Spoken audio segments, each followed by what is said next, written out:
Hey guys, so today we're doing another get ready with me tea video, and as you can see I have swatches on my arms ready from the mini controversy palette because I used the big one, the conspiracy palette, in my last get ready with me, and I felt like if someone got this palette they don't really know how it's gonna look. I know my makeup is done already, but I thought I'd just pop back into the past and tell you guys to follow me on my socials. There's Instagram, there's Twitter. This usually works really well for me, and I've been doing this at the start of my video for a few videos now and it works really well. So Twitter, Instagram, follow me on there. Now let's get into the video. I don't know, I really like this one. I feel like it's got everything that it kind of needs in a small palette. It's got some pops of colors, it's got 3 shimmery shades, all mattes, some, you know, like nice light one, a more brown one. I don't know, I feel like it's just a good palette. Let's get into the tea while I figure out what I'm doing. I feel like I'm gonna do more of a like the neutral shades, because I feel like most people that like neutral eye looks will probably get this palette rather than the other palette. I don't know if that's a thing, but I'll use the more neutral shades, do like an autumnal look. Let me put on concealer on my eyeballs, that would probably be a good idea. So the first tea is not very much tea because we don't usually talk about these people on our channels, but it's Friday as I'm filming this because this video is going up today. I like to kind of do that so I can get as many stories in one video as possible, and just in case anything happens I like to be as updated as possible. So I usually film on the same day as I upload, which is just not stressful at all, just would 100% recommend. But I feel like because today's Friday, tomorrow's Saturday, tomorrow is also the KSI versus Logan Paul fight, which I know most of the tea community doesn't actually care about because it's not kind of like our forte. You know, boxing fights and KSI and Logan Paul, that's just not something that we usually discuss on our channel. I'm just doing some of that light shade all over everywhere. Yeah, okay. But I feel like because it's the day before, I kind of feel like I have to talk about it because it's, I don't know, it's integral to the YouTube culture. I don't know. People are asking me about my predictions for the fight and kind of who I want to see win or who I think is going to win. And hear me out. I feel like I don't even have an opinion because I don't care. And that might sound a little bit harsh, but let me get into it. I don't care because there just hasn't been enough hype around this whole fight as there was last year. I feel like last year it was nothing but, you know, training videos and diss tracks and tweets and insults, and I don't know.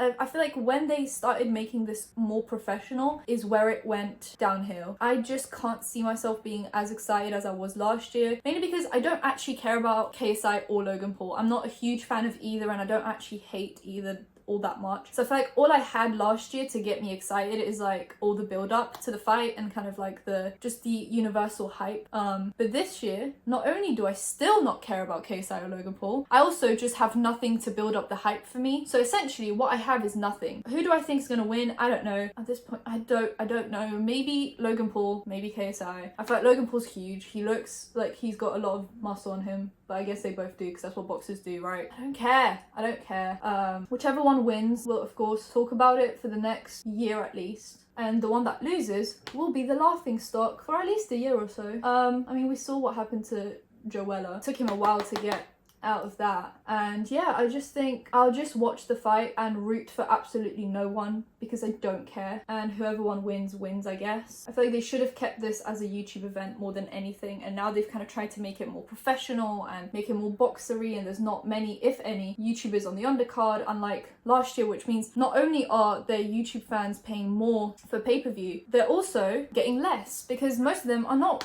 gonna watch those professional fighters on the undercard. They want to watch YouTubers fight, and that's not what they're getting this time. So I feel like not only are they paying less, not only are they paying more, they're getting less value for their money, which is just, and most of them are very young, so they kind of, I don't know, I feel like this has been done all wrong this year. I just don't like how it's been done. I don't like how it's been approached. I feel like it's been kind of ruined by the whole professionalism of it all. I feel like the whole charm last year was it was 2 YouTubers fighting. That's literally the basic idea of the excitement, is it was 2 YouTubers doing something that YouTubers have not done before, which is fight in a professional arena, professional environment, but still kept it very YouTubey. They walked out to their own diss tracks on each other. Like, when do you see that happen in boxing? And I don't know, this year it just feels like they're trying to actually be boxers, which, like, I don't know, ruins the whole thing for me, essentially, is all I'm saying. I'm not as excited. Am I still gonna watch it? Of course, because I have a huge fear of missing out, and I am refusing to miss out on some good content. So I'm still gonna watch it. I'm just not excited, and I'm not necessarily rooting for anyone. I feel like whoever wins will win, and I'll be happy regardless. So that was the non-TT that we needed to get out of the way before we can get into actual drama channel tea. Jaclyn Hill has I thought it was like a lot, like last year, I guess, she complained about John Hill's new girlfriend, John Hill being her ex-husband, John Hill's new girlfriend,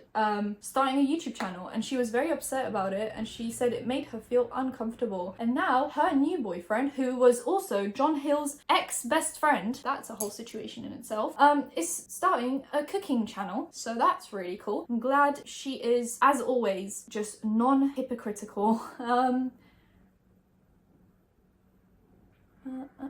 Okay, so I just did my right eye, finished it off because I felt like I was so under pressure to do these dark shades, because dark shades are very unforgiving, and yeah, I love it. It's very autumnal, and that is my vibe.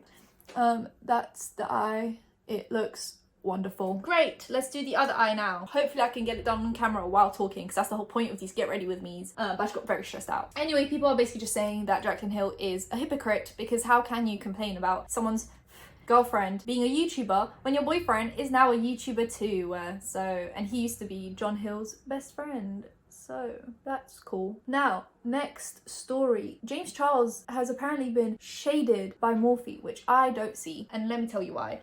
They posted like a promo picture for their new Christmas palette, which looks oddly familiar, oddly similar to the James Charles Artistry palette, which he has released 2 of now, and they look exactly the same. And apparently people are saying this is like Morphe's way of shading James Charles, which, like, why would they, when they did one of their biggest collabs with James Charles? And also, I don't know if you guys realize, most of their palettes look fucking identical. Please point me to a difference between all of their orangey, coppery palettes, because to me, they all look the exact same.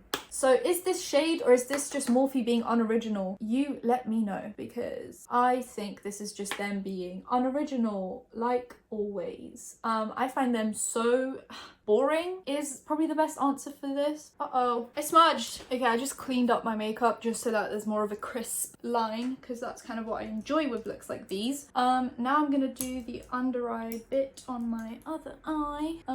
Another story is Sylvia Gani and Wolfie are back together. If you don't know who both of them are, then cool. Sylvia Gani is a she's a makeup guru type of person, and Wolfie did like weird challenge videos, and now he's a wannabe rapper essentially. And they both met at college or uni, wherever you're from, and they moved to LA, and he started hanging out with the Clout Gang, aka like Rice Gum, Banks, Alyssa Violet, all them lot. And he ended up allegedly, this is alleged, don't sue me, cheating on Sylvia with a high schooler, like someone that is underage, under the age of 18. And this has all been blown up a while back, and now they are back together after she knew that he cheated on her with a high school girl while they were in LA. That's really cool. That sends such a wonderful message to your female fan base. That sends such a wonderful message to the young girls out there that could be potentially being cheated on or will be cheated on in the future. And it just shows them that no matter what, your whole identity is your man, and you will take him back no matter what he does.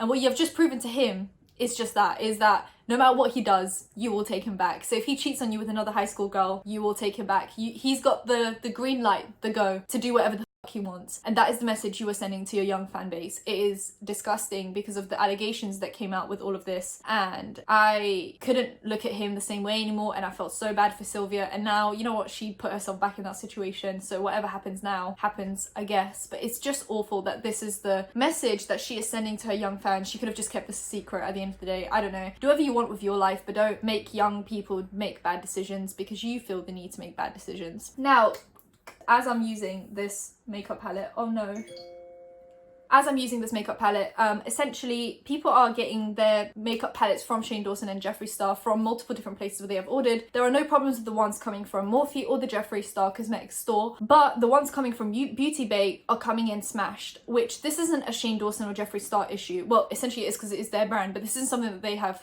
up on. Essentially what is happening is I think Beauty Bay are not packaging them correctly and not putting in enough cushioning to cushion the travel to different people's places and areas and houses. My hair has this weird kink in it right here. Oh my god. Okay, never mind. And essentially I've ordered from Beauty Bay before, and all they do is put in a cardboard box with a little bit of like paper in there. I don't think that will cushion more soft formulas of eyeshadows, and these are pretty buttery, so I'm assuming they're quite soft compared to like kind of weirdly hard pressed eyeshadows that will just get over everything. So I think Beauty Bay just needs to reconsider their packaging when it comes to mainly eyeshadow palettes and any powdery products. And if you are having problems with your palettes coming in smashed, then do contact Beauty Bay. They will refund you your money, because that's usually what they do. And also maybe contact Jeffree Star Cosmetics and their customer service just to let them know that that is something that is happening, so maybe they can have a chat with Beauty Bay and figure it all out. But this isn't like, I know this is kind of a problem because now they've apparently sold out, so if you got a cracked eyeshadow palette, you'll get a refund but probably not an exchange for a new one because they probably don't have any more. This is kind of a shitty situation, but if you don't want a cracked eyeshadow palette, you will just have to accept a refund and then try and get it in the next launch. Now another thing, Shane Dawson actually went on live on Instagram, and after tweeting out that he would have a chat with all of you guys, and he essentially just said that he's not sure about inserting the drama into the documentary anymore, because he's so proud of the palette and doesn't want to take away from the palette necessarily by adding drama. But also Dramageddon, why can't I speak today? Dramageddon 2.0 is over. It is long gone. It is essentially what other people would refer to as cold tea. And at this point, it just seems like it would be rehashing old situations for the sake of viewership and money and stuff. So I guess Shane Dawson feels a bit icky about that whole situation. And he, you know, he did put it in the trailer, so you'd expect him to put it in the documentary, but it is his documentary. He can do whatever he wants with it. And the general outcome I've seen after his live is that most people want him to just do a behind the scenes of the beauty industry, and they don't actually care about the drama anymore. If he puts it in, great. If he doesn't, that's fine. I saw tweets saying that they don't want any like behind the scenes of the drama or any exclusive information. They just want to see Shane Dawson's and Jeffree Star's reaction to the drama unfolding. Like, that was the interesting bit. We just want to see how people like that, who are so closely related to the drama, reacted to the drama, rather than getting more like exclusive information that we can talk about for the next month. Even me, I kind of want to see how they reacted firsthand when they saw that By Sister video for the first time. That's mainly the like general idea I've seen from people on the internet, is they love seeing the beauty industry stuff. They don't really care about any exclusive or brand new information about the drama, but they do want to see Shane Dawson's, Jeffree's, Ryland's and everyone's reaction to the By Sister video. I feel like that is the main, like, we just want to see the reaction. So I feel like maybe they could just throw that in there, just do a little, you know. But in general, I don't think they should take away from the launch, and I feel like the number of people upset over them not putting the drama into the series is less than the that could happen if they did put the drama stuff into the series. Like, not including it is the lesser of two evils, and it's probably going to cause less of a reaction than putting it in. And I feel like maybe don't do any like opinions and stuff. I just want to see their reaction to the drama, because I know how I reacted when I saw the By Sister video. I know it hit the fan. Me and my friends were just like messaging each other and violently DMing and very aggressively. So I just want to see their reaction. But other than that, I don't really care about any like exclusive stuff that they heard from James Charles or any secret information they got from Tati. I just want to see their reaction. This is it. I'm just waiting for a reaction video. That's it. I still haven't done my mascara, and I feel like this look looks so empty without mascara. I love it though. This is such autumnal vibes. If this is something that you are going for, then oh my god, I feel like it'd be so good with like a nice bold lip or like a nude lip even. Oh my god, that'd be so cute. Now, Dani Cohn has been included in like a photo shoot where she was dressed very appropriately for her age, which is 13, and many people under that picture commented that, wow, finally she's dressed like a 13-year-old, something that we expect to see from her. Finally, her mum let her dress in appropriate clothes. And her mum replied to that saying, you know, I never force Dani to take pictures. I never force her to be on social media. I actually beg her to come off social media. Interesting. Now, in my last video where I discussed Dani Cohn, I inserted a clip that I found from Spill Sesh on her channel, and it was Dani Cohn filming a video on Instagram while her mum speaks in the background. I'll insert it right here. The more edits you guys get, the more edits go out, the more followers you get. Which heavily contradicts this comment that she just put on Instagram about her wanting Danielle to just, you know, come off social media and all that stuff, because clearly that's not the case, is it? Clearly you want your daughter to be on the internet and have boyfriends and film videos of boyfriends and do all that stuff to get more likes and tweets and edits. So don't act like you're not the main perpetrator of this whole situation, because you are the mother. I can't believe you have to beg your 13-year-old child to do anything, because when I was 13, my mom did not beg me to do the chores. My mom did not beg me to do my homework. My mom did not beg me to not post certain pictures on Instagram. She just told me and I did it, because that's how parent-child relationships work. You don't have to beg your daughter to do anything. She should just do it because you're her mum. I'm just so confused about this whole situation. She also, like I said in my last video, liked TikToks that then Dani did herself a few days later. So don't tell me that you are the one that begs Dani to not be on social media when you're the one that tells her what to do. It's been proven time and time again that you are a shit mum, and you're still a shit mum, and you try and make it seem like you're not a shit mum, but you are. I'm so angry. Grr. Now, another thing, I just wanted to leave it till the end because I feel like it's a bit of an icky one. T.I. is a rapper who has a daughter and a son, and I believe another kid, and he said multiple things. He went on a podcast and he said that he takes his daughter to a gynecologist and checks that her hymen is still intact so that he knows that she's still a virgin, even though a hymen can break. And it doesn't even break. It's not like a complete piece of skin just covering a hole. It is already broken to begin with. It just gets bigger, like the hole gets bigger. And he takes her and makes her sign a privacy thing so that the doctor can tell T.I. the private information, which he shouldn't know, because a gynecologist and doctor experience is supposed to be your own private thing that even your parents have no access to. But she has to sign this like thing that says, yes, my dad can hear this information, and the doctor checks her out and informs T.I. that his daughter is still in fact a virgin, even though you can break your hymen from horseback riding, bike riding, gymnastics, any exercise. And the doctor keeps on telling this to him every single year they come back. And I'm just wondering, you know, how does she react to this? And she started liking tweets about her father being toxic, so she's clearly not okay with this. Another thing is she's 18, so how long is this going to continue on for? Until she's married? Until she's 30, 40? Like, how long are you going to keep on doing this? He has also said that his 15-year-old son is sexually active and he's proud of him for that. But his daughter is supposed to be a virgin because that's what good girls do, they're virgins. And he also said that virgins are boring, and if his daughter is boring, no guy will want to be with her. So that's his main mindset on that. And yeah, that's nice. He also said that he'd be more likely to vote for the Loch Ness Monster to become the president of America than a woman, because women are irrational and make rash decisions. So that's cool. Well, you have Donald Trump as a president who is obviously rational and does all things well. So if you enjoyed this video and get ready with me, give it a thumbs up, comment down below, and you can comment down below and subscribe because I post videos every other day, and turn notifications and you know when that's happening. Follow my socials down in the description down below, and I'll see you in my next one. Bye guys.